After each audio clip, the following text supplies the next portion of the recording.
चलिए ध्यान दिया जाए। हम लोग का क्वेश्चन नंबर 13 देखा जाए। क्वेश्चन नंबर 13 में ध्यान सुनिए। क्वेश्चन नंबर 13 में क्या दिया हुआ है, बोल रहा है कि 6.56 गुना 10⁻³ एथेन युक्त एक संतृप्त विलयन में एथेन का आंशिक दाब 1 बार है। ठीक है। क्वेश्चन में बोल रहा है कि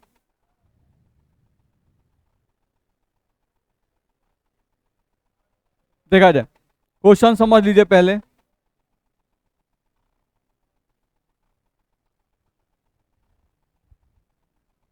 यहां पर एक बर्तन है,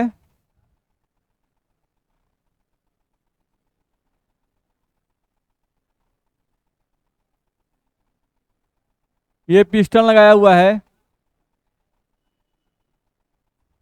और इसमें आपका ये एथेन गैस है।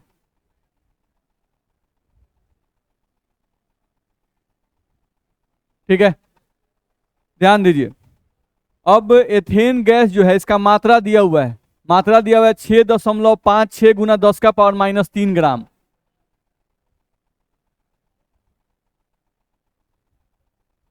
ध्यान समझिए। नीचे आपका पानी है और ऊपर क्या है, गैस। और गैस में कौन सा गैस है, इथेन गैस। इथेन गैस का भार दे दिया है 6.65 गुना 10⁻³ ठीक है। अब बोल रहा है कि इसको गैस को द्रव में घुलाना है। तो आप भी जानते हैं कि गैस को द्रव में घुलाने के लिए आपको दाब लगाना पड़ता है। नहीं, बिना दाब के कोई भी गैस द्रव में नहीं घुलता है। तो बोल रहा है कि इसको घुलाने के लिए शुरू में 1 बार का दाब लगाया गया, यानी प्रेशर का वैल्यू दे दिया 1 बार। इस पर दाब लगाया गया 1 बार का। तो क्वेश्चन में पूछ रहा है कि 5 × 10⁻² 5 × 10⁻² एथेन हो तो गैस का आंशिक दाब क्या होगा। यानी कि आपको दिया हुआ है, अब एथेन गैस का मात्रा दे दिया आपको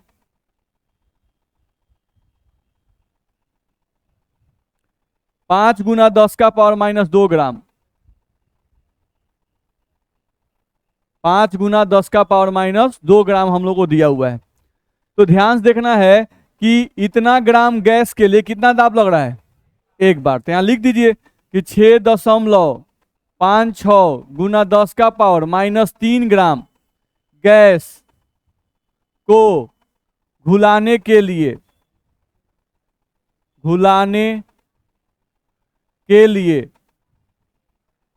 लगाया गया दाब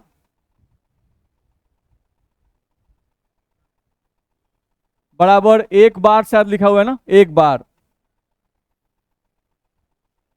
ध्यान रखना है। नहीं, तो यहां से लिख रहा है कि इतना गैस को घुलाने के लिए दाब लगाया गया 1 बार। तो इसलिए 1 ग्राम गैस को घुलाना होगा, तो 1 ग्राम गैस को घुलाने के लिए लगाया गया दाब तो 1 बटा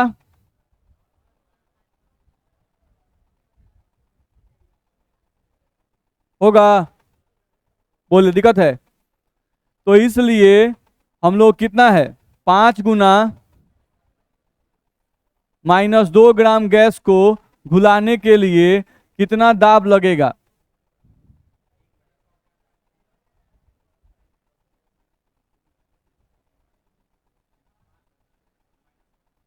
10⁻² बार। यही करना है। देख लीजिए, कोई दिक्कत है क्या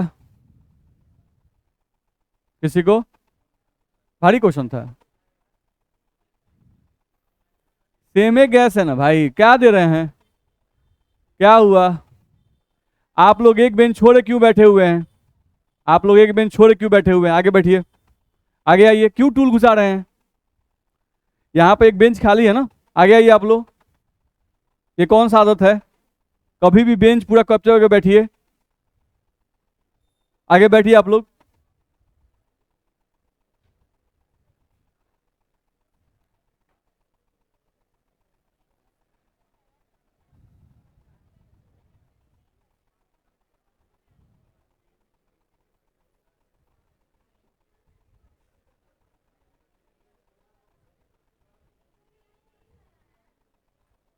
चलिए चलिए, अगला क्वेश्चन बोलिए। 19 नंबर। इसमें कुछ कोई दिक्कत नहीं ना है? चलिए, बहुत सारा क्वेश्चन होता है कि आसानी होता है, नहीं, लेकिन भाषा के चलते घबराया जाता है। नहीं, सब्जेक्ट आसानी होते हैं, चैप्टर आसानी होते हैं, लेकिन समझाया ढंग से नहीं जाए तो भारी हो जाता है। बात समझ में आ रहा है? सेम वही कहानी है। क्वेश्चन नंबर 19,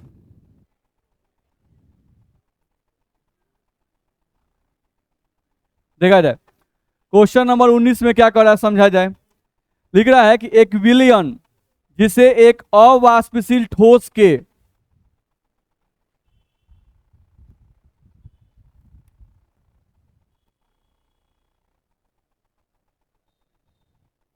समझा जाए।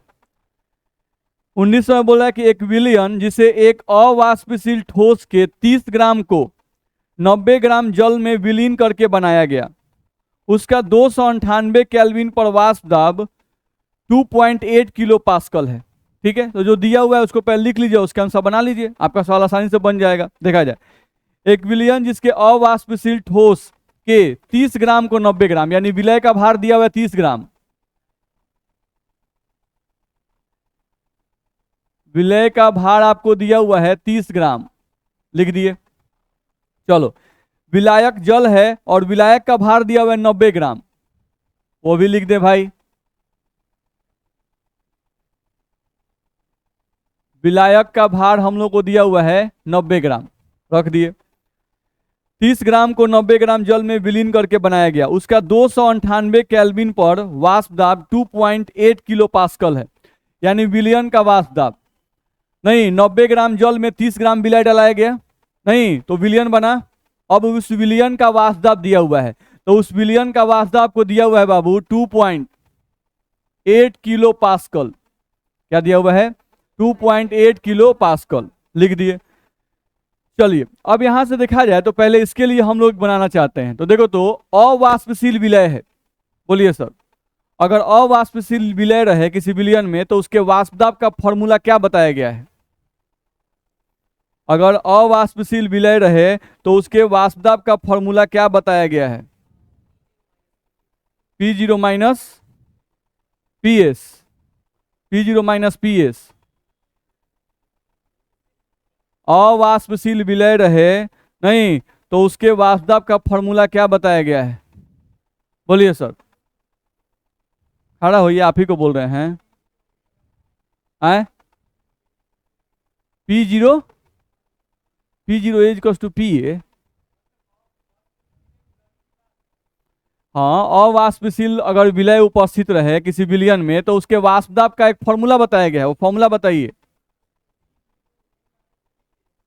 P0A माइनस PS, बोलिए। ऐसे थोड़े होता है,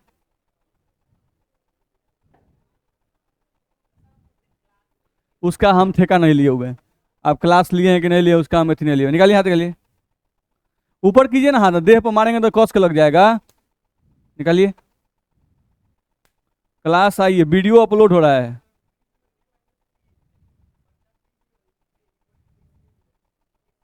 XA नहीं, एक्स विलय।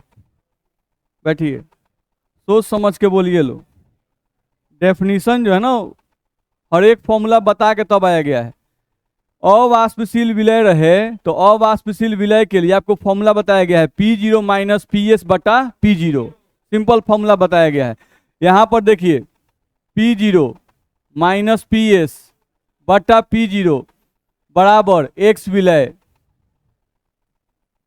यही फॉर्मूला पढ़ाया गया है। नहीं तो यहां पर P0 का वैल्यू कहीं क्वेश्चन में दिख रहा है? नहीं, तो रहने दीजिए वैसे ही। P0 माइनस PS का वैल्यू दिख रहा है 2.8, तो 2.8 रख दीजिए, बट्टा में क्या लिखाइए P0 बराबर एक्स विलय, तो एक्स विलय का मतलब यहाँ पर W1 बट्टा M1 इंटू M2 बट्टा W2, मान लिए।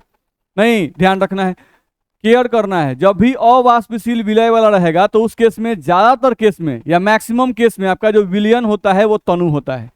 इसीलिए हम लोग यहाँ फॉर्मूला माने हैं W1 बटा M1 इंटू M2 बटा W2, ये मान लिए। अब यहां से देखा जाए तो P0 माइनस 2.8 बट्टा में कितना P0, बराबर में W1 यानी विलय का दिया हुआ भार 30 ग्राम, तो विलय का दिया हुआ भार रखिए 30, विलय का अनुभार नहीं दिया हुआ है, गुना M2 विलायक का अनुभार, तो विलायक जल है, जल का अनुभार 18, तो यहाँ पे जल का अनुभार 18 रखिए, बट्टा W2 यानी विलायक का दिया गया भार 90। इसको सॉल्व कीजिएगा, 18 पचे 90 हो जाएगा, 5 से काटिएगा, 5 6 30 हो जाएगा, होगा नहीं। अब इसको हम लोग देखें अगर, चलिए तो यहां से हम लोग इसको लिखें अगर, तो हम लोग क्या बच गया, P0 माइनस 2.8 बट्टा P0 बराबर 6 बटा M1। मिला कि नहीं मिला, ये मिला आपको, तो इसको मान लिया कि समीकरण नंबर 1 हमको मिल गया। ठीक है, चलो अब इसी क्वेश्चन में क्वेश्चन का दूसरा पोर्शन पढ़ते हैं।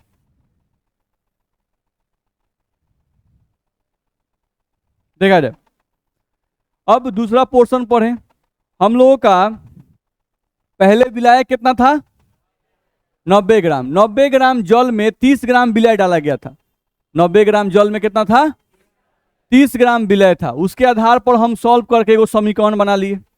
अब कह रहा है कि इसी विलयन में जो 90 ग्राम आपका 90 ग्राम और 30 ग्राम, ये जो विलायक है आपका 90 ग्राम और ये 30 ग्राम उसमें विलय मिलाया गया। अब इसी विलयन में हम लोग कितना डाल दें, 18 ग्राम और इसमें जल मिला दिए। कितना मिला दिए, 18 ग्राम जल और मिला दिए। नहीं तो विलय तो अभी भी 30 ही रहेगा। नहीं, ये हम लोग लिख दिए यहाँ पर, देख लो। अब केस 1 ये पहला केस था। अब केस 2 में कह रहा है, केस 2 में कि इसी विलयन में 18 ग्राम जल और मिला दिया गया। तो जल क्या है, विलायक। तो विलायक का भार पहले था 90 ग्राम,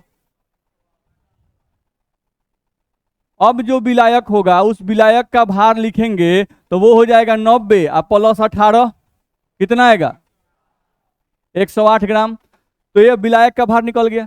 क्या आप विलय भी मिलाए हैं, नहीं। क्वेश्चन में कह रहा है बस 18 ग्राम जल मिलाया गया।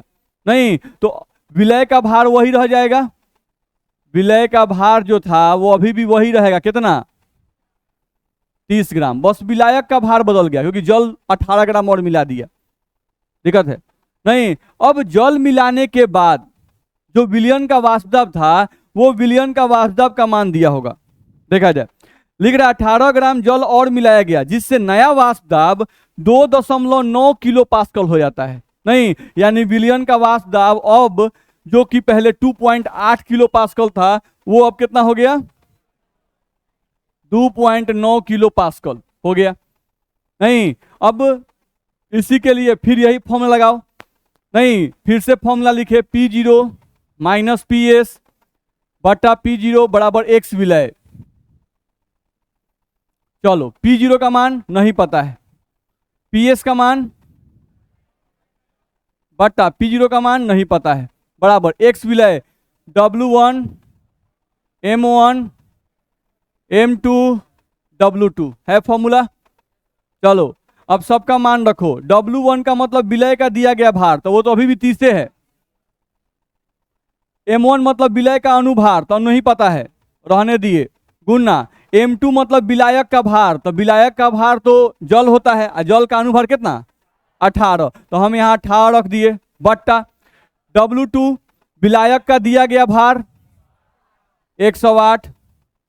बोलो दिक्कत है, 18 से कटेगा 6 मरथवे, 6 से ही कटेगा 5 मरथवे। देखो तो P0 माइनस 2.9 बट्टा में P0 बराबर कितना आ जाएगा, 5 बटा, ये समीकरण नंबर 2 हुआ। दिक्कत है, तो एक समीकरण यहां मिल गया, एक समीकरण यहां मिल गया। अब 1 डिवाइडेड बाई 2 करेंगे, अपने कुछ ना कुछ कटेगा। नहीं, चलो हम लोग यहां पे कर रहे हैं पहला डिवाइडेड बाई दूसरा, पहला और दूसरा को डिवाइड कर रहे हैं। नहीं तो पहला वाला क्या था, P0 माइनस 2.8 बट्टा में P0, ये ना था। अब जब बट्टा दूसरा करेंगे तो पलटेगा, P0 बट्टा P0 माइनस 2.9 आएगा। ये बुझा रहा है ना, जब डिवाइड करेंगे तो पलट जाएगा। चलो बराबर, एगो में था पहला वाले में शायद 6 बटा M1, 6/m1 अब बट्टा 5/m1, तो ये पलट जाएगा। चलो 6/m1 गुना m1/5 करेंगे। जब 1 को 2 से डिवाइड करेंगे तो यही हम लोग का होगा। अब यहाँ m1 से m1 कट जाएगा, P0 से P0 कट जाएगा, P0 -2.8 बट्टा P0 -2.9 बराबर यहाँ क्या आ गया 6/5। नहीं, अब इसको सॉल्व करना है तो इसको इससे गुना करें, इसको इससे गुना करें, 5 से गुना कीजिए 5P0 होगा, माइनस इसको गुना कर दीजिए तो 8×40, अब 5 दूना 10 और 4 14, 14.0। दिक्कत नहीं ना है? नहीं, तो इसको इससे गुना कर दिए तो 8×40 और 5 दूना 10 और 14, ठीक है, बराबर इसको इससे गुना करो 6P0 माइनस इससे इसे गुना करेंगे तो 9 6 के 54 और 6 दूना 12 और 12 और 5 17.4। बोलो दिक्कत है? नहीं। चलो अब जो P0 वाला है उस सबको एक तरफ कर लो, तो यहाँ पर 5P0 है, इसको इधर लाओ, -6P0 बराबर यहाँ पर है -17.4, इसको इधर भेजो, +14, 5 में से घटेगा 6 तो कितना आएगा -P0 बराबर 17.4 में से 14 घटाएंगे कितना होगा 3.4, यही ना आएगा -3.4।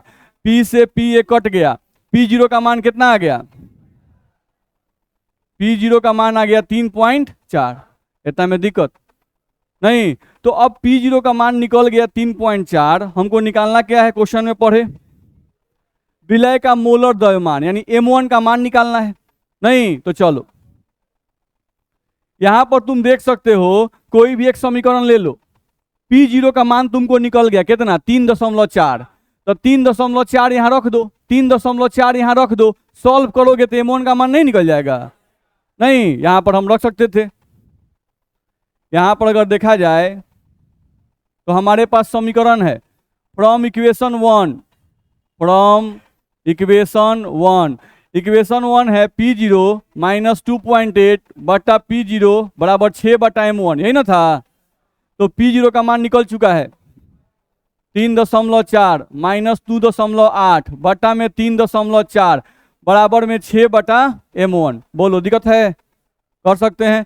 यहां से इसको घटा देंगे तो कितना होगा 3.4 में से 2.8 तो 14 में से 8 गया 6, आई कितना हो जाएगा 0 हो गया, तो 0.6 यानी यहाँ पर आ गया 0.6 और बट्टा में आ गया 3.4 बराबर आ गया 6/m1।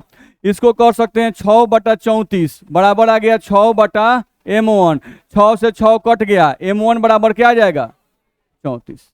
बोलो दिक्कत है? तो यही निकालना है, परेशानी है? तो इसे करना क्या था, दो समीकरण हम लोग को बनाना था, दो केस दिया था, नहीं दोनों केस को सॉल्व किए, इक्वेशन माने डिवाइड किए, सॉल्व कर देंगे। आए हाँ, जल का वाष्प 3.4 हो जाएगा जो हम निकाले हैं, ठीक है। चलिए और कोई क्वेश्चन है? आए 16 number,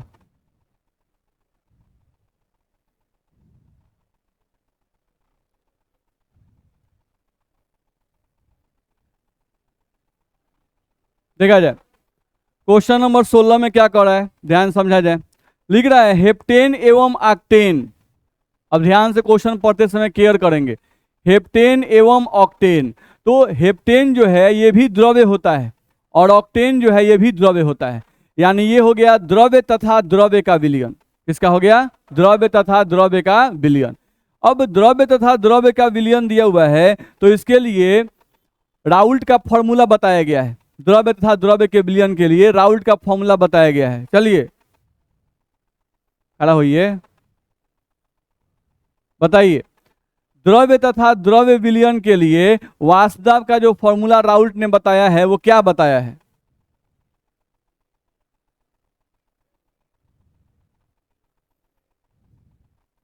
P0A minus P0B x ए, उसके बाद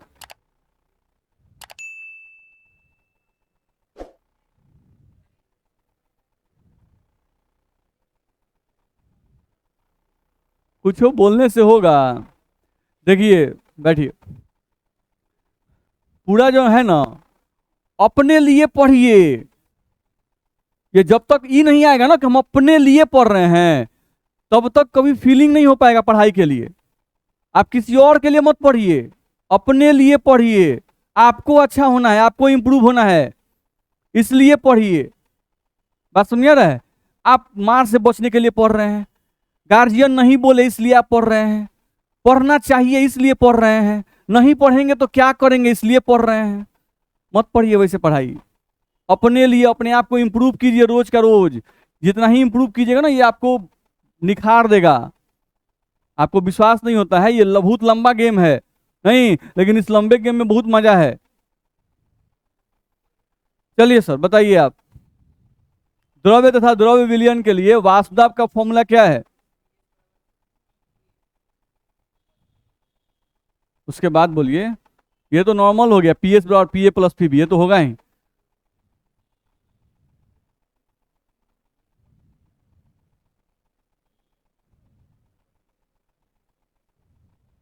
चलिए सर बगल में बोला जाए। हैं? आपको भी यही वाला है?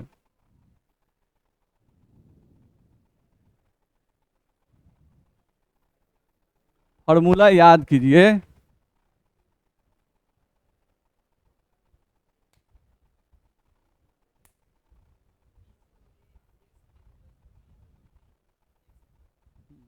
बैठिए।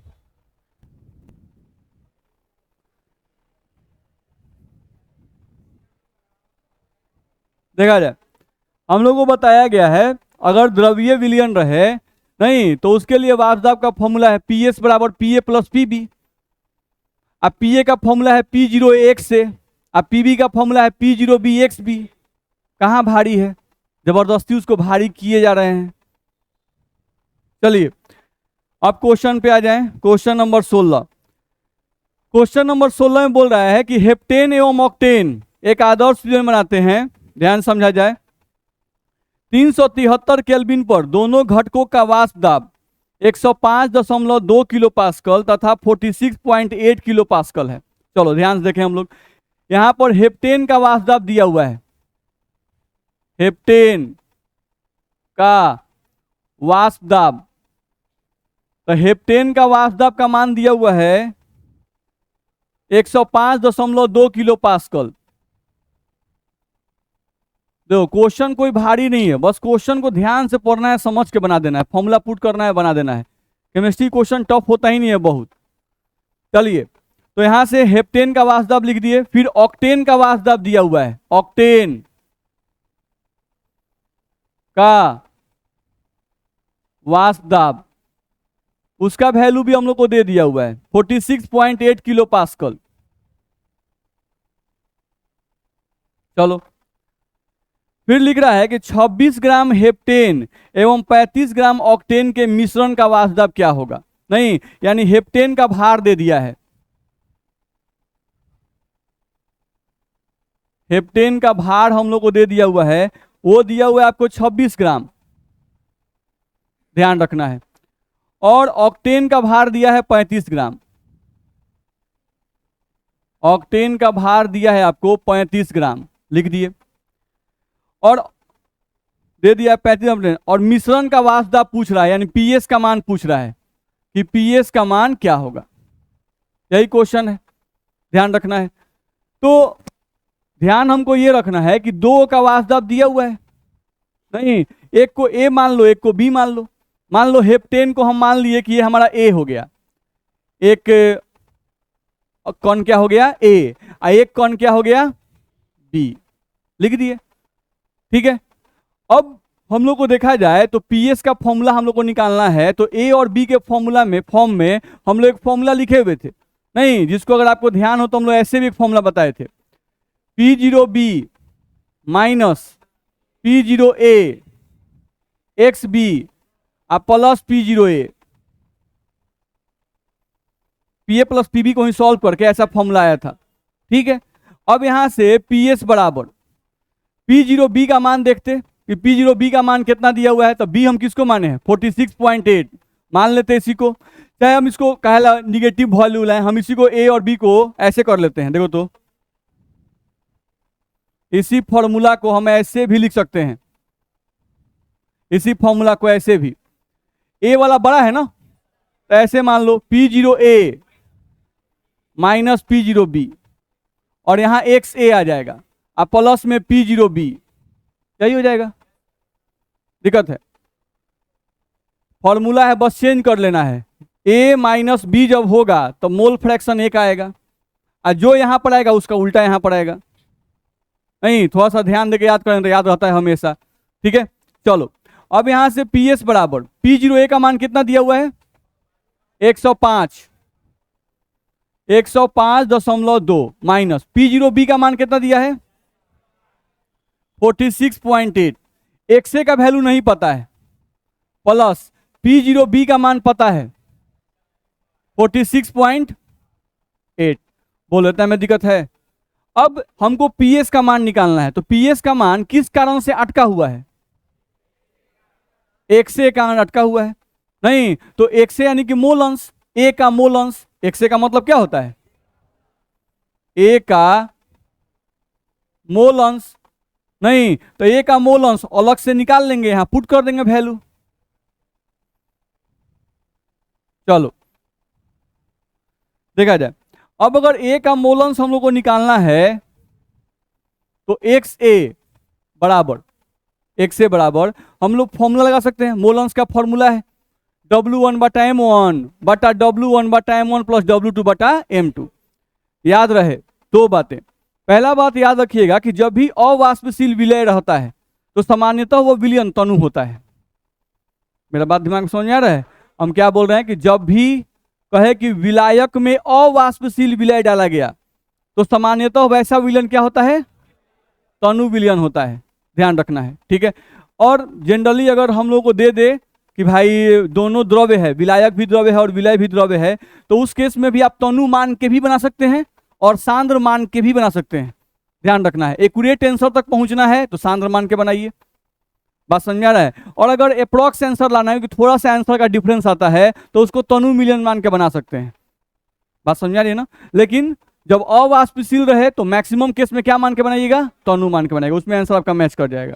चलिए, तो यहाँ पे हम लोग का कैलकुलेशन टफ नहीं हो इसलिए हम इसको भी तनु ही मान के बनाते हैं। W1/M1 M2/W2। बोलो दिक्कत है? चलो A का मोल अंश निकालना है, तो A का मोल अंश यानी A का दिया हुआ भार, तो A का दिया हुआ भार, A कौन है, हेप्टेन। हेप्टेन का दिया हुआ भार 26, तो यहां रख दिए हम लोग 26 बट्टा M1 मतलब हेप्टेन का अनुभार। तो ये जो हेप्टेन है इसका फॉर्मूला लिखेंगे C7H16, यही होगा। नहीं 12×7 = 84 और 16 कितना आएगा 100, यानी इसका अनुभार कितना आ गया 100, तो हम यहां रखेंगे 26/100 गुना M2 मतलब हो गया अब B यानी ऑक्टेन का दिया हुआ भार 35, तो ऑक्टेन का अनुभार 35, सॉरी अनुभार रखना है ना, अनुभार रखना है ऑक्टेन का, तो ऑक्टेन का फॉर्मूला कितना C8H18, तो 12×8 = 96 ना होगा जी, और ये 18 होगा, तो ये 9 1 10 और 1 11 114, तो यहां पर आप करिएगा 114 और बट्टा में कितना 35, तो बट्टा में 35। क्या इसको सॉल्व करके XA का मान नहीं निकलेगा, निकल जाएगा। तो XA का मान जब निकल जाएगा तो उस XA के मान को यहां रख दीजिएगा, जब यहां रख दीजिएगा और सॉल्व कीजिएगा तो क्या PS का मान नहीं निकल जाएगा, तो ये क्वेश्चन अपने से अब बन जाएगा। नहीं तो इसको बना लेना है आपको, है क्या चीज का वैल्यू, PS का वैल्यू 70। हाँ ठीक है, क्या चीज बोल रहे हैं, XA का वैल्यू कितना आया है 0.4, XA का वैल्यू 0.4, तो यहां पर आप रख सकते हो अब PS = 105 माइनस 105.2 माइनस 46.8 और गुना 0.4 प्लस 46.8। नहीं, तो इसी को सॉल्व करे कुछ वैल्यू आएगा, कितना आया है? 70। चलिए तो आप सॉल्व कर लीजिएगा। नहीं, हाँ देखिए, अगर आंसर में थोड़ा बहुत का वैल्यू का डिफरेंस आता है तो वो इस कारण से अंतर आएगा क्योंकि आप यहाँ पे क्या मान के बनाए, तनु विलयन। नहीं, हम क्या बोले, इस ऐसे विलयन जिसमें विलायक भी द्रव्य हो और विलय भी द्रव्य हो, ऐसे विलयन में आप चाहते हैं कि एक्यूरेट आंसर आए तो आप सांद्र विलयन मान के बनाइएगा, ठीक है। और अगर अवाष्पशील विलय रहे तो ऐसे विलयन में आप हमेशा तनु विलयन मान के बनाइएगा, ठीक है। बोलिए। आइए। हाँ, हिंदी मीडियम नहीं मैच कीजिए, उसमें घबराएगा। बस में आ रहा है, हम लोग का क्वेश्चन कहीं मिस्टेक नहीं है, ये बिल्कुल सही आंसर है। बस समझ में आ रहा है, हिंदी मीडियम के एनसीईआरटी बुक में जहां तहां कुछ ना कुछ आंसर मिसप्रिंट किया ही किया है, ठीक है। चलिए तो बोलिए, और कोई क्वेश्चन, कोई और क्वेश्चन पूछना हो तो बताया जाए। आगे बढ़े, कितना ही दिए थे ना, है 17-18 तो बन गया होगा। अब बहुत लोग हैं जैसे कि एनसीईआरटी वो नहीं बना रहे हैं। नहीं, तो अगर नहीं बना रहे हैं तो ये सोचिएगा थोड़ा बैठ के कि उससे लॉस किसका है। बस में आ रहा है, पूछने की हिम्मत नहीं है, पूछ नहीं पा रहे हैं, ये भी आपका कमी ही है। बस में आ रहा है, अगर आता है बनाने तो बना क्यों नहीं रहे हैं, ये भी कमी है। चलिए, तो इसके बाद और भी क्वेश्चन दिए गए थे, तो जो लोग नहीं बनाए हैं वो लोग बना जरूर लीजिएगा, ठीक है। बोलिए। हैं, तो उससे मिसप्रिंट इसमें भी होगा, इससे थोड़ा नहीं है कि हिंदी मीडियम से हम लोग का आंसर कहीं से गलती नहीं है। बात समझ में आ रहा है, ये वो कहे नहीं कॉन्फिडेंस आता है कि 2 + 2 = 4 होता है, बुक में 5 दे दिया है तो कई बार लड़िएगा किसी से। बात समझ में आ रहा है, कौन सा क्वेश्चन था? 19 नंबर। हम लोग का इसमें दिया हुआ है 23 ग्राम, हम लोग कितना है 34 ग्राम है ना, हाँ इसमें 23 ग्राम दिया हुआ है, गड़बड़ दिया हुआ है। 3.53, तो लगभग 3.4 आए हैं ही हम लोग का, तो थोड़ा सा का डिफरेंस, 34 थोड़ा ना भाग जाएगा, लगभग मैच कर रहा है। चलिए 11 बहुत हो गया, जो हम लोग का प्रेशर वाला वैल्यू तो मैच कर रहा है, थोड़ा बहुत का डिफरेंस है क्योंकि हम लोग तनु तनु मान के बना रहे हैं। सांद्र मनाएंगे तो लगभग एक्यूरेट जाने लगता है, तो एनसीईआरटी में जानते हैं वो कुछ ज़्यादा ही एक्यूरेसी पर केयर करता है। हाँ, तो वो एकदम एक्यूरेट सांद्र मान के बनाएगा, तो सांद्र मान के जब बनाएगा तो उस केस में आंसर थोड़ा मैच करने लगेगा। चलिए आगे बढ़े हम लोग देखा जाए तो पिछले क्लास में हम लोग ये पढ़ लिए थे कि अगर कोई विलयन दिया हुआ है और विलयन में अगर विलायक द्रव्य है और अगर विलय ठोस है तो ऐसे विलयन के वाष्पदाब का फॉर्मूला हम लोग पढ़े थे, P0 - PS बटा P0 बराबर X विलय, ऐसा फॉर्मूला पढ़े थे, दिक्कत है, ठीक। चलो अब थोड़ा दूसरे पॉइंट पे आ जाए, यहां से ध्यान दो, केयर करो। अब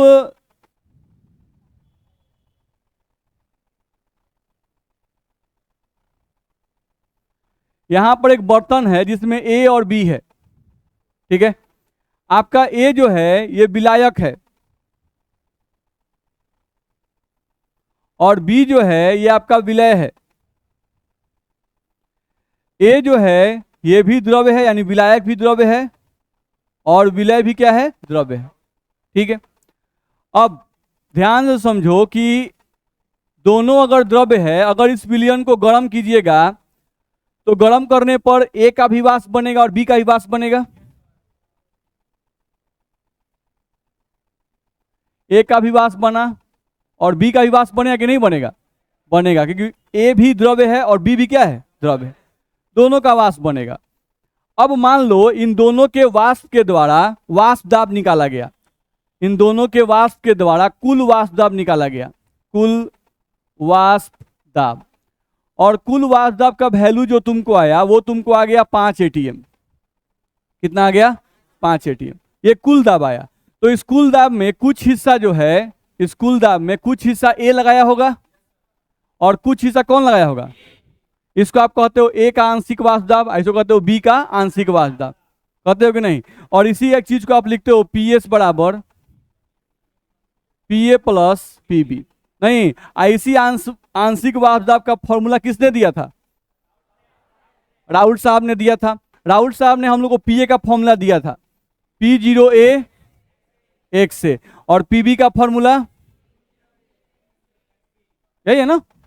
नहीं, तो जब भी कोई बोले कि विलायक भी द्रव है, विलय भी द्रव है, तो राउल्स का वाष्प दाब का फॉर्मूला बताओ। तो ये PS बराबर Pa प्लस Pb को फॉर्मूला थोड़े है। नहीं सर, ए और बी दोनों का लगाना, जोड़ना दीजिए।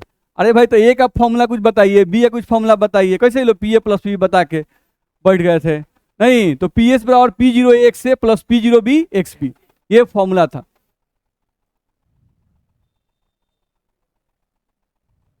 हाँ, इसमें डाल्टन का भी कंट्रीब्यूशन है, ध्यान रखना है। आंशिक वाष्प दाब का डाल्टन भी एक फॉर्मूला दिए हैं, ध्यान रखना है। ठीक है, अब समझे हम लोग। राउल साहब ने वाष्प दाब का फॉर्मूला दे दिया, नहीं, और वाष्प दाब का फॉर्मूला देके राउल साहब खुश हो गए कि भाई हम एक फॉर्मूला दिए। नहीं, कहा कि भाई आप राउल फॉर्मूला दिए, आप उनका नाम सुन रहे हैं, आज उनका नाम है ना भाई, कितना साल पहले वो दिए थे, आज तक हम लोग उनका नाम ले रहे हैं। अब ये फॉर्मूला लेके वो सभी वैज्ञानिकों के पास पहुंचे कि देखिए भाई, वाष्प दाब निकालने का मैंने एक फॉर्मूला दिया है, इस फॉर्मूला को आप देख सकते हैं। ठीक है, उस फॉर्मूला को दूसरे वैज्ञानिकों ने देखा, नहीं, और देखकर अलग अलग विलियन पर उस फॉर्मूला को चेक किया। अलग अलग विलियन पर उस फॉर्मूला क्या किया? चेक किया। जब अलग अलग विलियन पे फॉर्मूला को चेक करना शुरू किया गया, तो मैक्सिमम विलियन पे राउल्स का फॉर्मूला जो था वो गलत रिजल्ट दे रहा था। मैक्सिमम विलियन केस में नहीं, यानी विलायक भी द्रव्य ले लीजिए और विलय भी द्रव्य ले लीजिए। ठीक है, और ऐसा विलियन बना के इनका वाष्प दाब का फॉर्मूला जब चेक किया गया, तो मैक्सिमम विलियन के केस में, यानी अधिकतम विलियन, मैक्सिमम मतलब अधिकतम, यानी ज्यादातर विलियन के केस में इनका फॉर्मूला जो था वो गलत रिजल्ट दे दिया। सोचिए। नहीं सर, आप भी गजब करते हैं, नहीं होता है, ऐसे न्यूमेरिकल बना रहे हैं, फॉर्मूला पीछ के पुट दे रहे हैं, नहीं, गलत फॉर्मूला है। हमने क्या कहा? मैक्सिमम विलियन के केस में फॉर्मूला गलत है, सभी विलियन के केस में गलत नहीं है। बस मेरा है, सभी विलियन के केस में फॉर्मूला गलत नहीं है, लेकिन ज्यादातर विलियन के केस में फॉर्मूला क्या हो गया? गलत साबित हो गया। नहीं, कोई फॉर्मूला गलत कब साबित होता है? कोई फॉर्मूला गलत साबित कब होता है? जैसे समझो, हाँ, यहां से हम लोग ले लें कुछ इस तरह से, ये तुम्हारा स्केल हो गया, इसमें तुम लिए हुए हो ए और बी। इसमें क्या लिए हुए हम लोग? ए और बी। ये विलायक और ये विलय। अब इसको तुम गर्म किए, अभी ये द्रव अवस्था में है, गर्म करोगे तो वेपर बनेगा ना जी। तो यहां से इसका वेपर बना, और ये वेपर इस नली के द्वारा जाकर इस स्केल पे प्रेशर लगाया। स्केल जो है वो उठ के मान लो यहां पर आ गया 0 1 2 3, यहां पर प्रेशर का वैल्यू आ गया 3 atm। कितना आ गया? 3 atm। तो ये जो 3 atm दाब आया, ये दाब ए भी लगाया होगा और ये दाब बी भी लगाया होगा। नहीं, तो ये जो तुम दाब मापे वो स्केल के मदद से मापे, तो जो स्केल के मदद से मापा गया इसको कहते हैं एक्सपेरिमेंटल मान। एक्सपेरिमेंटल मान का मतलब प्रायोगिक मान। नहीं, ये प्रायोगिक मान हो गया, तो स्केल कभी गलत नहीं बताएगा। ये क्या हो गया? हमेशा सही बताएगा, ये गलत नहीं बताएगा। ठीक, तो ये हो गया प्रायोगिक मान। अब ए और बी के लिए राउल्ट का फॉर्मूला था PS बराबर P0A एक से प्लस P0B, ये फॉर्मूला था। अब इस फॉर्मूला पर इस विलियन का इस फॉर्मूला पर लगाकर PS का मान निकाला गया, यानी कुल दाब का मान निकाला गया, तो वो मान तुमको आ गया 2 atm। कितना आ गया? 2 atm। नहीं, तो ये बताओ कि इनका जो वैल्यू था, ये जो वैल्यू आया, इस वैल्यू को हम क्या कहेंगे? Calculated value. क्या कहेंगे? Calculated value. जो फॉर्मूला के मदद से निकाला जाता है उसको कहते हैं हम लोग कैलकुलेटेड वैल्यू। तो ये बताओ कि राउल्ट के फॉर्मूला के द्वारा जो कैलकुलेट करके प्रेशर का वैल्यू आया और स्केल के द्वारा एक्सपेरिमेंटल तरीका से जो वैल्यू आया, दोनों मैच कर रहा है कि अलग अलग है? अलग अलग है। तो दोनों अलग अलग है, यानी कि कोई ना कोई गलत है। तो गलत कौन? स्केल की राउल्ट साहब? राउल्ट साहब गलत। नहीं, क्या कि स्केल तो भाई जितना प्रेशर लगाएगा स्केल बता देगा कितना प्रेशर लग रहा है, और राउल्ट साहब गुना भाग करके निकाल रहे हैं। नहीं, तो राउल्ट साहब को लगा कहीं गुना भाग में गलती हुआ है क्या, फिर चेक किए तो गुना भाग एकदम सही था। नहीं, तो वो क्या हो गया, घबरा गया। नहीं, यानी कमी कहाँ है, फॉर्मूला में ही कुछ ना कुछ कमी है। मेरी बात समझ में आ रही है, फॉर्मूला में ही कुछ ना कुछ कमी है। तो राउल्ट का जो फॉर्मूला था, राउल्ट का जो फॉर्मूला था वो सभी विलियन केस में लागू नहीं हुआ। कुछ विलियन केस में सही रिजल्ट दिया और कुछ विलियन केस में गलत रिजल्ट देने लगा। ध्यान रखना है। यह भी हो सकता था कि आप यहां पर विलियन लिए इस तरह से, इसमें आपका आप सी और डी ले लिए, इसमें ए और बी लिए, इसमें क्या ले लिए, सी और डी। दूसरा कोई विलियन ले लिए। नहीं, अब ये भी आपका द्रव्य है, लिक्विड है, और ये भी आपका द्रव्य है, लिक्विड है। दोनों लिक्विड है, गर्म कीजिएगा, दोनों का वेपर बनेगा, स्केल पे प्रेशर लगाएगा। यहां पर स्केल का प्रेशर कुछ आ गया, मान लो पी का वैल्यू 0 1 2 3, मान लो 4 पे ही आ गया, हम लोग 4 मान लेते हैं इस बार कि पी का वैल्यू कितना आ गया, 4 एटीएम, 4 एटीएम आ गया। नहीं, और राउल्ट साहब का फॉर्मूला था पी एस बराबर पीसी प्लस पीडी। नहीं, अब जब पीसी प्लस पीडी को रख के वो निकालना शुरू किए तो उनका जो वैल्यू आया था वो आ गया 5 एटीएम। वैल्यू सेम आया कि अलग आया, अलग आया। तो यहां भी राउल्ट साहब क्या हो गए, गलत। नहीं, तो जब भी राउल्ट का फॉर्मूला, किसी फॉर्मूला को हम लोग गलत कब कहते हैं, जब एक्सपेरिमेंटल रिजल्ट से कैलकुलेटेड रिजल्ट मैच नहीं करे। स्केल कुछ और ही बता रहा है आ कैलकुलेटेड यानी फॉर्मूला कुछ और ही बता रहा है, तो उस केस में हम लोग कहते हैं कि फॉर्मूला क्या है, गलत है। बस में आ रहा है। हाँ, अगर जो वैल्यू स्केल बताया वही वैल्यू राउल्ट का फॉर्मूला भी बता दिया तो हम कहते हैं कि फॉर्मूला क्या है, सही है। बस में आ रहा है। तो इस केस में क्या हुआ, एक्सपेरिमेंटल वैल्यू जो था वो क्या हो गया, ज्यादा, और कैलकुलेटेड वैल्यू जो था वो क्या हो गया, कम। इस केस में आओ, इस केस में क्या हुआ, एक्सपेरिमेंटल वैल्यू जो था वो कम हो गया और कैलकुलेटेड वैल्यू जो था वो क्या हो गया, ज्यादा हो गया। नहीं, यानी दोनों ही केस में एक्सपेरिमेंटल वैल्यू और कैलकुलेटेड वैल्यू मैच नहीं किया। नहीं, ध्यान रखना है। तो यहां से अब क्या किया गया, जब राउल्ट का फॉर्मूला कुछ विलियन पर लागू होता है और राउल्ट का फॉर्मूला कुछ विलियन पर लागू नहीं होता है, नहीं, तो इसके आधार पर विलियन को दो भागों में बांट दिया गया। इसके आधार पर विलियन को दो भागों में बांट दिया गया। एक विलियन को कहा गया आदर्श विलियन और एक को कहा गया अनादर्श विलियन। यानी एक को कहा गया आइडियल सॉल्यूशन और एक को कहा गया नॉन आइडियल सॉल्यूशन। आदर्श विलियन का मतलब वैसा विलियन जो राउल्ट के फॉर्मूला का पालन करता हो, नहीं, और वैसा विलियन जो राउल्ट के फॉर्मूला का पालन नहीं करता हो। बस मेरा है। तो आदर्श का मतलब वैसा विलियन जिसके वाष्पदाब का मान, वैसा विलियन जिसके वाष्पदाब का मान राउल्ट के फॉर्मूला के द्वारा सही सही निकाला जा सके, वो आदर्श विलियन है। नहीं, और वैसे विलियन जिनके वाष्पदाब का मान राउल्ट के फॉर्मूला के द्वारा सही नहीं निकाला जा सके, वो क्या कहलाएगा, अनादर्श विलियन। मेरी बात समझ में आ रही है। नहीं, तो यहां से विलियन को दो भागों में बांटा गया, एक आपका आ गया आदर्श विलियन और एक आपका आ गया अनादर्श विलियन। नहीं होता है, एक बच्चा जो पिताजी का पूरा बात मानता है, नहीं, जो वो कहते हैं वो करता है, तो वो क्या कहलाएगा, आदर्श बच्चा।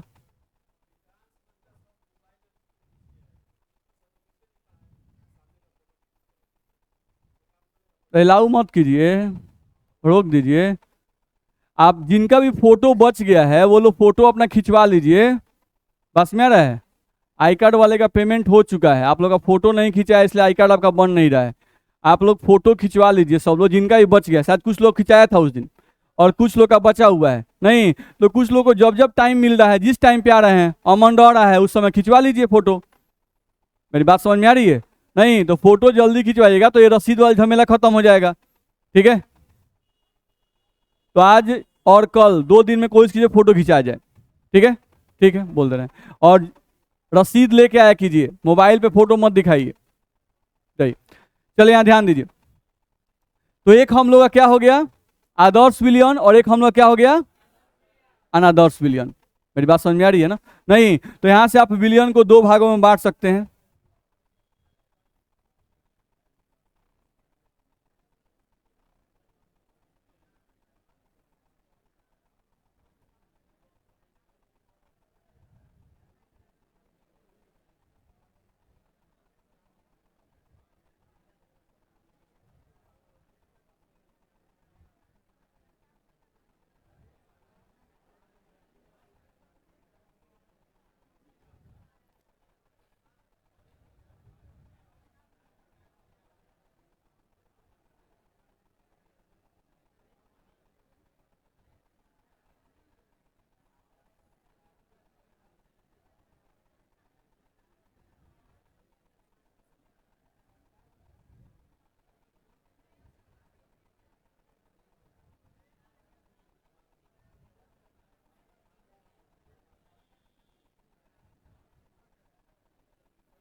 दिक्कत है इसमें?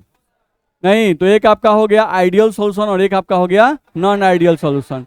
ठीक है, तो जो राउल के फॉर्मूला का पालन करता हो उसे कहेंगे आइडियल सॉल्यूशन, और जो राउल के फॉर्मूला का पालन नहीं करता वो क्या कहलाएगा? Non ideal solution. तो अगले क्लास में हम लोग यहीं से पढ़ाई आगे बढ़ाएंगे। ठीक है।